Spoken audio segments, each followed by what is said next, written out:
ರಕ್ತ ಕುಡಿತಾ ಇರ್ತದೆ. ನೋಡಿದ್ದು ಹುಣಸೆ ಬರ್ರಿ ಇಲ್ಲಿ ಬರ್ರಿ ತಿಂಡಿ ತಿನ್ನಂತ್ರಿ ಗೈಸ್. ನೋಡಿ ಚೆನ್ನಾಗಿ ಮಾಡ್ತಿದ್ದೀವಿ. Hi guys, welcome back to our YouTube channel. ಎಲ್ಲರೂ ಹೇಗಿದ್ದೀರಾ? ಚೆನ್ನಾಗಿದ್ದೀರಾ ಅಂತ ಭಾವಿಸ್ತೀನಿ. ನಾನು ಕೂಡ ತುಂಬಾ ಚೆನ್ನಾಗಿದೆ. ಹಾಗೆಯೇ ಇವತ್ತು ಮನೆ ಹಿಂದ್ಗಡೆ ಎಲ್ಲ ಕ್ಲೀನಿಂಗ್ ನಡೀತಾ ಇದೆ. ನೋಡಿ, ಆ ಕಡೆ ಚಪ್ರ ಎಲ್ಲ ಹಾಕಿದ್ವಲ್ಲ ಅದೆಲ್ಲ ತೆಗಿತಾ ಇದ್ದಾರೆ. ನೋಡಿ, ಈ ಕಡೆ ಎಷ್ಟೊಂದು ಹೂ ಬಿಟ್ಟಿದೆ, ಸಖತ್ತಾಗಿದೆ. ಮಗಳು ನೋಡಿ, ಜಿಗಂದ ಮಮ್ಮ ಕರಿ ಮಗ ಬುಜ್ಜಿ ಕೊಂದ. ನಿದ್ದೆ ಬರ್ತಿದ್ದೆ ಅವಳಿಗೆ. ಬೆಳಿಗ್ಗೆ ತಿಂಡಿಗೆ ನೀರು ದೋಸೆ ಹಾಗೆ ಹೆಸರು ಕಾಳು ಪಲ್ಯ ಮಾಡಿದ್ರು. ಸ್ವಲ್ಪ ಚಿಕನ್ ಡ್ರೈ ಹಾಕೊಂಡಿದ್ದೀನಿ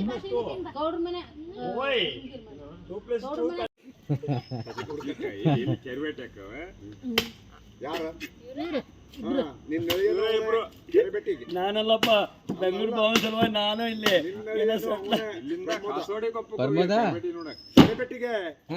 ಕೆರೆಬೇಟೆ ಎಲ್ಲಿ ಅದಾವ ಎಲ್ಲ ಹೋಗಾರ. 3 ಜನ ಅದಾರ ಅವರು, ಮುತ್ತೈದಾರ. ಅವ್ರಿಗೆ ಭಾಳ ಹುಚ್ಚ. ಎಲ್ಲಾರ ಆಗ್ಲಿ ಕೆರೆಬೇಟೆ ಇದ್ದಲ್ಲಿ ಹೋಗದ ಮತ್ತು ಜಬ್ ಮೀನ್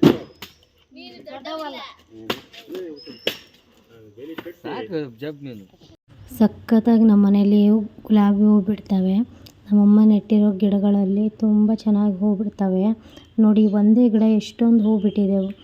ತುಂಬ ನೋಡಲಿಕ್ಕೆ ಖುಷಿಯಾಗುತ್ತೆ, ಅಷ್ಟು ಚೆನ್ನಾಗಿ ಹೂ ಬಿಟ್ಟಿದೆ ಇದು. ನನಗಂತೂ ಇದನ್ನು ನೋಡ್ತಿದ್ರೆ ಪದೇ ಪದೇ ವಿಡಿಯೋ ಮಾಡ್ಕೋಬೇಕು ಅನ್ನಿಸ್ತಿತ್ತು, ಅಷ್ಟು ಚೆನ್ನಾಗಿದೆ ಈ ಹೂವು. ನನ್ನ ವ್ಲಾಗ್ ನಿಮಗೆ ಇಷ್ಟ ಆಗ್ತಿಲ್ಲ ಅನಿಸುತ್ತೆ, ಅದಕ್ಕೆ ಯಾಕೋ ನನ್ನ ಚಾನಲ್ನ ಸಬ್ಸ್ಕ್ರೈಬ್ ಮಾಡ್ಕೊತಿಲ್ಲ, ಲೈಕ್ ಮಾಡಿರ್ತಿಲ್ಲ, ಶೇರು ಮಾಡ್ತಿಲ್ಲ, ಒಂದು ಕಾಮೆಂಟ್ ಕೂಡ ಮಾಡ್ತಿಲ್ಲ. ನನ್ನ ವ್ಲಾಗ್ ಹೇಗೆ ಬರ್ತಿದೆ ಅಂತ ಹೇಳ್ಬಿಟ್ಟು ನನಗೆ ತುಂಬ ಬೇಸರ ಆಗ್ತಿದೆ ವ್ಲಾಗ್ ಮಾಡಲಿಕ್ಕೆ. ಇನ್ಮೇಲಿಂದ ವ್ಲಾಗ್ ಮಾಡೋದು ಬೇಡ ಅಂತ ನನ್ನ ಮನಸ್ಸಲ್ಲಿ ಬರ್ತಿದೆ. ಪ್ಲೀಸ್ ನನಗೆ ತಿಳಿಸಿ, ನನ್ನ ವ್ಲಾಗ್ ಚೆನ್ನಾಗಿ ಬರ್ತಿದೆಯೋ ಇಲ್ವೋ ಅಂತ. ಪ್ಲೀಸ್ ನನ್ನ ಚಾನಲ್ನ ಸಬ್ಸ್ಕ್ರೈಬ್ ಮಾಡ್ಕೊಳ್ಳಿ.